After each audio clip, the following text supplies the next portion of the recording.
नमस्कार दोस्तों, 8 मार्च 2014 रात के 12:42 मलेशियन एयरलाइंस की फ्लाइट MH370 कुआलालंपुर से टेक ऑफ करती है। इस फ्लाइट को जाना है बीजिंग। इस फ्लाइट के अंदर 227 पैसेंजर्स बैठे हैं, 10 फ्लाइट अटेंडेंट्स हैं और 2 पायलट्स इस प्लेन को उड़ाने लग रहे हैं। एक तरफ है कैप्टन जहारी अहमद शाह, 53 साल के, one of the senior most captain Malaysian airlines के, बहुत ही एक्सपीरियंस्ड है। दूसरी तरफ है फर्स्ट ऑफिसर फारिक हमीद, 27 साल के हैं। ये इनके लिए एक ट्रेनिंग फ्लाइट है।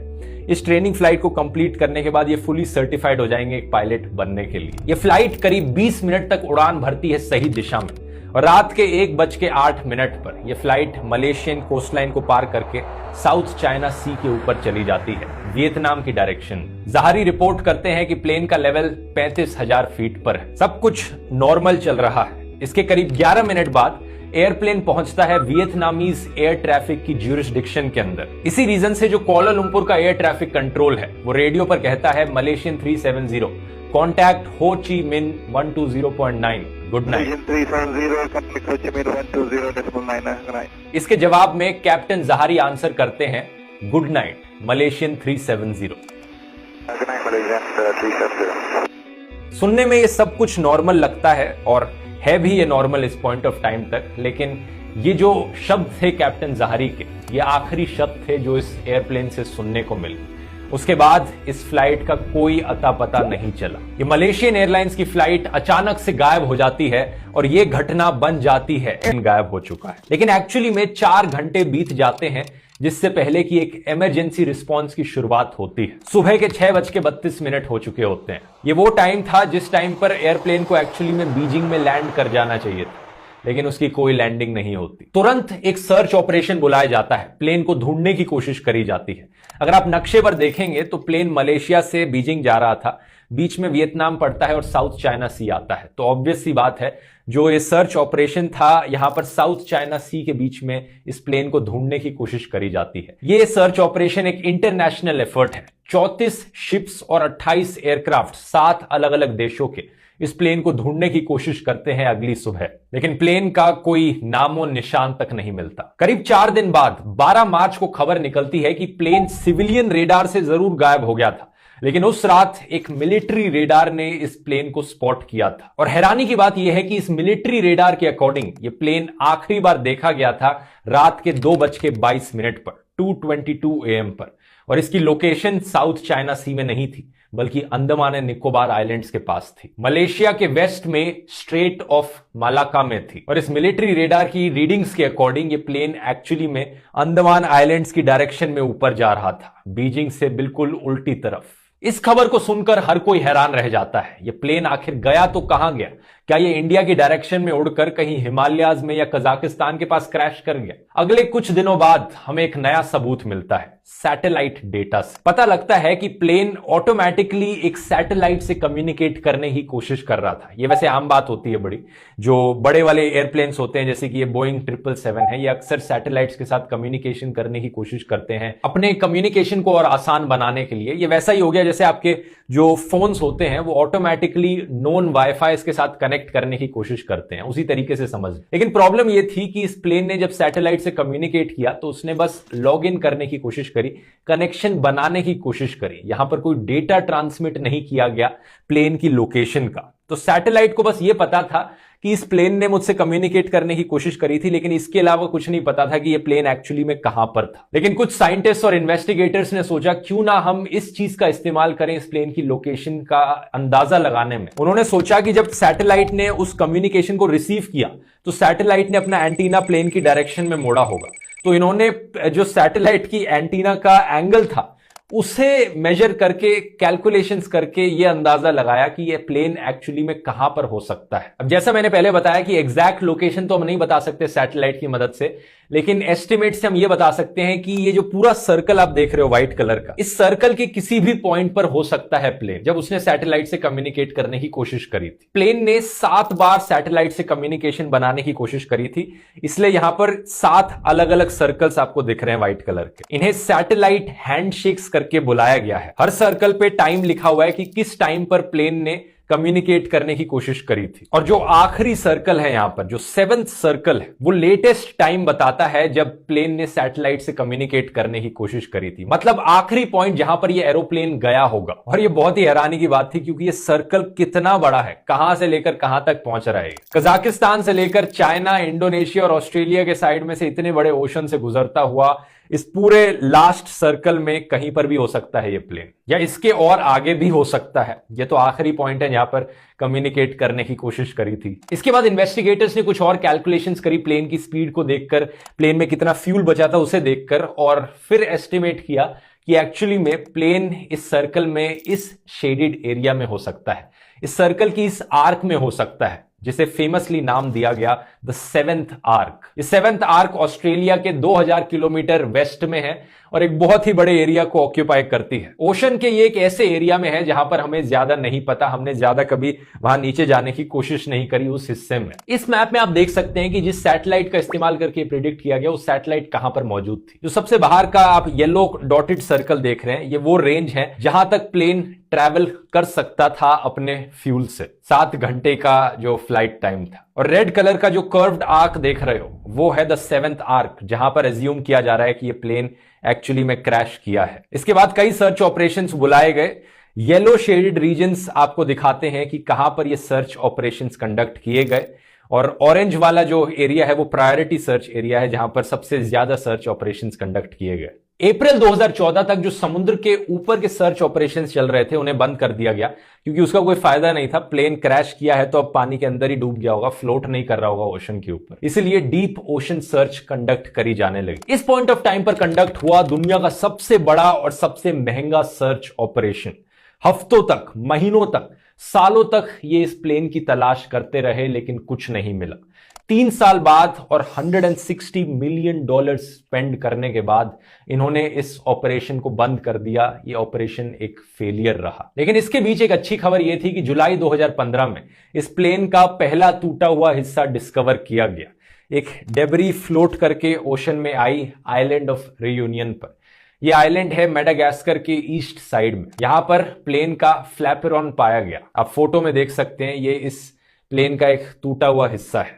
इसके बाद 2018 में एक अमेरिकन कंपनी ओशन इन्फिनिटी ने एक नया कॉन्ट्रैक्ट साइन किया मलेशियन सरकार के साथ। इन्होंने कहा हम सर्च ऑपरेशन कंडक्ट करेंगे और अगर हमें प्लेन नहीं मिला तो हम कोई फीस भी नहीं चार्ज करेंगे, नो फाइंड नो फी। इस शर्त पर इन्होंने अब एक नया सर्च ऑपरेशन चालू किया। इनके पास बहुत ही advanced under water surveillance vehicles थे। ये सर्च ऑपरेशन कंडक्ट करते वक्त पूरी ओशन के फ्लोर की मैपिंग करने लग रहे थे, और इसी सर्च ऑपरेशन में पाया गया उस एरिया में जहां पर ये 7th आर्क के एरिया में समुद्र के नीचे कई अंडर वाटर वोल्केनोज मौजूद हैं, कई क्लिफ्स और कई पहाड़ियां भी मौजूद हैं। ये भी कई महीनों तक ढूंढते रहे, लेकिन अनफॉर्चुनेटली ये भी अपने मिशन में फेल हो गए, कुछ नहीं मिला। इसी बीच मलेशियन पुलिस ने अपनी एक तीसरी अलग से इन्वेस्टिगेशन चालू करी। इन्होंने सोचा क्यों ना हम उस प्लेन में बैठे पैसेंजर्स का एक बैकग्राउंड चेक करें, जो प्लेन के पायलट्स थे उनका एक बैकग्राउंड चेक करें और देखें कि उनकी क्या हिस्ट्री रही है, क्या ऐसा तो नहीं कि किसी ने प्लेन को हाईजैक करने की कोशिश करी हो। इन सारी इन्वेस्टिगेशंस के बाद कुछ थ्योरीज निकल कर आई कि एग्जैक्टली क्या हो सकता है हुआ होगा इस प्लेन के साथ। आइए देखते हैं एक एक करके क्या एज्यूम किया जा रहा है, क्या अलग अलग थ्योरीज हैं। पहले तो यह सोचा गया कि अगर प्लेन रेडार से गायब हुआ है तो कैसे हुआ होगा। या तो कोई इलेक्ट्रिकल फेलियर आ गया हुआ प्लेन में, कोई एक्सीडेंट हुआ हो, या कोई टेक्निकल फेलियर हो गया होगा प्लेन में जिसकी वजह से इक्विपमेंट काम करनी बंद कर गई, या फिर किसी पैसेंजर या पायलट ने खुद से ट्रांसपॉन्डर को स्विच ऑफ कर दिया, जानबूझकर यह किया गया। तो पहली थ्योरी यह है कि यहां पर एक्चुअली में कैप्टन जहारी शाह पर उंगली उठाई जा रही है। यह कहा गया कि कैप्टन ने जानबूझकर कम्युनिकेशन को डिसेबल किया और प्लेन को जबरदस्ती ले जाकर ओशन में क्रैश कर दिया। लेकिन क्या रीजन था कि उन्होंने ये किया होगा? कुछ लोग कहते हैं कि उनका मानसिक संतुलन ठीक नहीं था, कुछ लोग कहते हैं वो सुसाइड करने की हालत में थे, वो आत्महत्या करना चाह रहे थे, कुछ लोग कहते हैं कि एक हाईजैकिंग थी, ये एक टेरर अटैक की तरह था। लेकिन एक्चुअली में जहारी शाह पर क्यों ब्लेम डाला जा रहा है? यहां पर कुछ आर्ग्यूमेंट्स है जो इस थ्योरी के फेवर में उठाई जाती हैं। पहला पॉइंट यह है कि जो 180 डिग्री का ऑलमोस्ट टर्न लिया है एरोप्लेन ने वियतनाम से वापस मलेशिया की ओर, ये ऑटो पायलट खुद से नहीं कर सकता था, ये एरोप्लेन के पायलट ने इंटेंशनली खुद से ही किया होगा। दूसरा पॉइंट ये है कि इस एरोप्लेन को एक्चुअली में थाईलैंड और मलेशिया के बॉर्डर्स के एकदम बीचों बीच से उड़ाया गया, जो कहा जाता है कि डेलिबरेटली किया गया होगा, जानबूझकर किया गया होगा ताकि दोनों की एयर स्पेस के रेडार से दूर रहा जा सके। तीसरा एक बड़ा ही इंटरेस्टिंग पॉइंट है, ये कहा गया कि ज़ाहरी शाह के पास घर में उनके एक फ्लाइट सिमुलेटर था, जो कि कोई ज्यादा अनयूजुअल चीज नहीं है, लेकिन उस फ्लाइट सिमुलेटर में एक उन्होंने पाथ ड्रॉ किया था अपने गेम खेलने के लिए, जो पाथ एक्चुअली में कोइंसिडेंटली उसी पाथ से गुजरता था जहां से MH370 एक्चुअली में गई। अब ये सुनकर आपको लगेगा कि ये तो डेफिनेटली यही हुआ है, लेकिन एक्चुअली में जो ऑफिशियल इंचार्ज हैं सर्च ऑपरेशन के, उन्होंने इस थ्योरी को कंप्लीटली डिनाई किया है। उन्होंने कहा कि ऐसा नहीं हो सकता, क्योंकि काउंटर में भी इसके कई आर्ग्यूमेंट्स हैं। पहला तो यह है कि ये बहुत ही एक्सपीरियंस्ड और सीजन्ड पायलट थे, जिन्हें सब रिस्पेक्ट करते थे। ना तो इनकी कोई फैमिली प्रॉब्लम थी, ना इनकी कोई इकोनॉमिक प्रॉब्लम थी, ना इनका कोई पास्ट में ऐसा बिहेवियर रहा था, तो कोई रीजन ही नहीं है इन्हें शक करने का। अगर एक पायलट आत्महत्या करना चाह रहा था, पूरे प्लेन को क्रैश करना चाह रहा था, कोई तो साइन वहां पर दिखना चाहिए था उनके बिहेवियर में या जिंदगी में कहीं पर, लेकिन ऐसा कुछ भी नहीं दिखा। इसलिए दूसरी थ्योरी जो उठाई जाती है वो ये है कि कुछ और हाईजैकर्स मौजूद थे प्लेन पे, या कुछ टेररिस्ट मौजूद थे जिन्होंने एक्चुअली में ये किया होगा। जब ये दूसरी थ्योरी उठाई गई तो प्लेन में मौजूद 2 पैसेंजर्स पर शक गया। पहले पुरिया नूर मोहम्मद मेहरदाद और दूसरे दिलावर सईद मोहम्मद रेजा। ये 2 ईरानियन बंदे थे और इन पर शक इसलिए किया गया क्योंकि ये दोनों फेक पासपोर्ट के साथ ट्रैवल कर रहे थे। एक के पास एक इटालियन बंदे का चुराया गया पासपोर्ट था, दूसरे के पास एक ऑस्ट्रियन बंदे का चुराया गया पासपोर्ट था। ये दोनों पासपोर्ट्स थाईलैंड में चुराए गए थे। कहा जाता है कि ये दोनों लोग इन चुराए गए पासपोर्ट्स का इस्तेमाल करके यूरोप में जाकर सेटल करना चाह रहे थे। पहले इन्होंने बीजिंग तक की फ्लाइट ली थी, फिर बीजिंग से यूरोप तक की फ्लाइट लेने वाले थे। इन्वेस्टिगेशंस ने बताया कि इनमें से एक की तो मदर भी हैम्बर्ग जर्मनी में मौजूद थी, अपने बेटे का इंतजार कर रही थी। लेकिन एट द एंड इस टेरर वाली थ्योरी को रिजेक्ट कर दिया गया, क्योंकि इन स्टोलन पासपोर्ट्स के अलावा, चुराए गए पासपोर्ट्स के अलावा कोई और प्रूफ नहीं मिला इस चीज का कि ये एक्चुअली में टेररिस्ट थे, कोई आतंकवादी हमला करना चाहते थे। ये एक्चुअली में सिर्फ यूरोप में जाकर सेटल होना चाहते थे एक चुराए गए पासपोर्ट का इस्तेमाल करके। इनफैक्ट ये चीज इंटरपोल ने भी कंफर्म करी, ये कहते हुए कि दे वर प्रोबेबली नॉट टेररिस्ट। इसलिए आती है यहां हमारी तीसरी थ्योरी, जो कि सबसे प्रोबेबल बताई जाती है। कहा जाता है कि एक्चुअली में पैसेंजर्स और जो क्रू मौजूद थे MH370 के अंदर, वो ऑक्सीजन की डेफिशिएंसी की वजह से बेहोश हो गए, इंक्लूडिंग द पायलट्स, कैप्टन ज़ाहरी अहमद शाह और उनके को पायलट, वो भी अनकॉन्शियस हो गए। पूरा प्लेन एक्चुअली में बेहोश हो गया और ऑटो पायलट पर चलता रहा। ऑटो पायलट में भी कुछ टेक्निकल मैल फंक्शन हुआ, लेकिन बेसिकली ऑटो पायलट तब तक चलता रहा जब तक प्लेन में फ्यूल खत्म नहीं हो गया, और ये प्लेन फिर धीरे से जाकर समुद्र के अंदर क्रैश कर गया। अब एक्चुअली में ये ऑक्सीजन की कमी कैसे हुई होगी, इस पर अपनी अलग थ्योरीज है। कुछ लोग कहते हैं कि कॉकपिट में फायर लग गई होगी, इलेक्ट्रिकल फायर, जिसकी वजह से कई सिस्टम्स काम करने बंद कर गए होंगे, इंक्लूडिंग द ट्रांसपोंडर। कुछ लोग कहते हैं कि कोई एक्सीडेंट हुआ होगा जिसकी वजह से अचानक से ऑक्सीजन की शॉर्टेज पड़ गई। कुछ लोग यहां पर भी हाईजैकर्स पर ब्लेम डालते हैं कि हाईजैकर्स ने यहां पर जबरदस्ती ऑक्सीजन की डेफिशिएंसी क्रिएट करने की कोशिश करी होगी। एक पॉसिबल एग्जांपल लेकर देखते हैं कि क्या हुआ होगा। इस थ्योरी का एक टिपिकल एग्जांपल बताऊं तो यह कहा जाता है कि यह प्लेन जैसे ही वियतनामीज एयर स्पेस के अंदर गया, पायलट ने नोटिस किया कि कुछ मैल फंक्शनिंग होने लग रही है, कुछ गलत है प्लेन में। तो पायलट ने एक्चुअली में 180 डिग्रीज का टर्न लिया प्लेन को वापस मलेशिया ले जाने के लिए। और जैसे प्लेन वापस मलेशिया की ओर उड़ने लगा, अचानक से कोई भयंकर एक्सीडेंट हो गया, जिसकी वजह से ऑक्सीजन की कमी हो गई और प्लेन में मौजूद सारे लोग बेहोश हो गए ऑक्सीजन की कमी से। कई सिस्टम्स काम करने बंद हो गए और इसके बाद प्लेन अपना ऑटो पायलट पर चलता रहा। मिलिट्री रेडार ने इस प्लेन को उसके बाद स्पॉट किया और फिर ऑटो पायलट ने अचानक से साउथ की डायरेक्शन में मोड़ ले लिया और ये नीचे जाता रहा इंडियन ओशन में, और ऑस्ट्रेलिया से करीब 2000 किलोमीटर दूर जाकर समुद्र में क्रैश कर गया। शुरुआत में कई और थ्योरीज उठी थी इस प्लेन के बारे में कि जैसे एलियंस ने इसे गायब कर दिया होगा, या फिर किसी यूएस मिलिट्री ने इस प्लेन को शूट डाउन कर दिया होगा और इसे छुपाने की कोशिश करी जा रही है, या फिर रशियन प्रेसिडेंट पुतिन को पता है इस प्लेन की लोकेशन, या फिर इस जगह पर एक नया बर्मुडा ट्रायंगल बन गया होगा। ऐसी कई थ्योरीज उठी थी, लेकिन ऑब्वियसली वो लाइकली नहीं है इतनी। अब कई साल बीत चुके हैं इस घटना को हुए और आज 2022 में जाकर दोस्तों फाइनली कुछ ऐसा प्रूफ आया है जो हमें बता पाए कि ये प्लेन एक्चुअली में कहां पर हो सकता है। सिर्फ 1 महीने पहले की खबर है दोस्तों। रिचर्ड गॉफरी, एक रिटायर्ड एरोस्पेस इंजीनियर, क्लेम करते हैं कि वो इस रहस्य का राज अब जान चुके हैं। इन्होंने अपनी कैलकुलेशंस करी कुछ रेडियो वेव टेक्नोलॉजी का इस्तेमाल करके। Richard Godfrey combined data from British Inmarsat satellites, figures from Boeing, Australian oceanographers, and new WhisperNet amateur radio wave technology. I've been tracking back through the data, and out of that tracking MH370, I'm sure they will be able to find the aircraft. अब इस technology को समझाना इस video के लिए बहुत detail हो जाएगा। ये बहुत ही कॉम्प्लेक्स टेक्नोलॉजी है, लेकिन कोई नई टेक्नोलॉजी भी नहीं है। बेसिकली इन्होंने रेडियो वेव्स की रिफ्लेक्शन का इस्तेमाल किया है एरोप्लेन के पाथ को प्रिडिक्ट करने के लिए। WSPR, weak signal propagation reporter, ये एक ऐसी टेक्नोलॉजी है जो बेसिकली रेडियो वेव्स के रिफ्लेक्शन को कैच कर पाती है। एक जगह से रेडियो वेव्स निकलती हैं, एटमॉस्फेयर से रिफ्लेक्ट होकर कुछ वीक रेडियो वेव्स दूसरी जगह पहुंचती हैं, और अगर बीच में से कोई प्लेन गुजर रहा होता है तो उसे बेसिकली नोटिस किया जा सकता है, ये कह लो। तो इन्होंने एक कंप्यूटर प्रोग्राम बनाया जो इन वीक रेडियो वेव्स के सिग्नल्स के थ्रू एरोप्लेन्स के फ्लाइट पाथ्स को पहचान सके। और इनकी कैलकुलेशंस के अकॉर्डिंग आज के दिन ये MH370 एक्चुअली में 7th आर्क के ऊपर ही लाई करता है। एग्जैक्टली 7th आर्क में वो इस पॉइंट पर है इनकी राय में,